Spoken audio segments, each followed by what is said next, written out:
responsibility. I have heard that people telling that, sir, this boy, he's in adolescent age and he is not listening to me.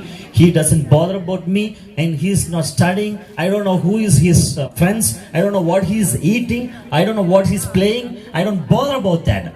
Proudly speaking, some parents, I don't bother about that. How can we tell like that? We should bother. It's our responsibility. We should know that what he does, where he goes, what he plays, what he listens to, what he watches. All these things are our duty, our responsibility. That's why we are called guardian, parent, right?